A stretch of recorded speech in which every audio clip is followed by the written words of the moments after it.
Friends, എനിക്ക് സിനിമയൊക്കെ ഭയങ്കര ഇഷ്ടമാണ്. അതുകൊണ്ടാണ് ഞാൻ ചെറിയ ചെറിയ റിവ്യൂസൊക്കെ ഇടുന്നത്. അപ്പോൾ സപ്പോർട്ട് ചെയ്തോളൂട്ടോ. ഞാൻ പറയുന്നത് എക്കോ എന്ന് പറഞ്ഞ പടത്തെക്കുറിച്ചാണ്.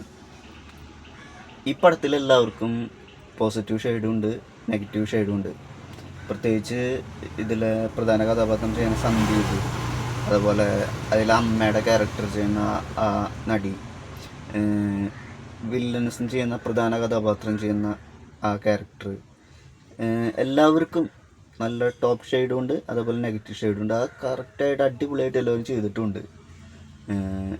എക്കോ എന്ന് പറഞ്ഞ പടം നല്ല നിലവാരം പുലർത്തുന്നുണ്ട്. നല്ല ക്ലാസ് ആയിട്ടുള്ള സിനിമയാണ്. അപ്പോൾ എല്ലാവരും പോയി കാണണം കേട്ടോ. വിലായത്ത് ബുദ്ധ അതേപോലെ എക്കോ, ഇത് രണ്ടും കൂടി കമ്പയർ ചെയ്യാൻ പറ്റില്ല. രണ്ട് ടൈപ്പ് പടമാണ്. ഒന്ന് നമ്മുടെ സച്ചി സാറിൻ്റെ ശിഷ്യൻ ചെയ്തിട്ടുള്ള പടമാണ് ജയൻ നമ്പ്യാർ. അപ്പോൾ രണ്ട് മോഡലാണ്. പക്ഷെ കുറച്ചും കൂടി ഒന്ന് മികച്ച് നിൽക്കുന്നത് എക്കോ എന്ന് പറഞ്ഞ പടമാണ്. അത് കിഷ്കിന്താകാന്തം അതിൻ്റെ ടീമാണ് ഈ പടം ചെയ്തിരിക്കുന്നത്. അതിനേക്കാളും മുകളിൽ നിൽക്കുന്നുണ്ട് ഈ സിനിമ. അപ്പോൾ എൻ്റെ അഭിപ്രായത്തിൽ നല്ലൊരു സിനിമയാണ് എക്കോ.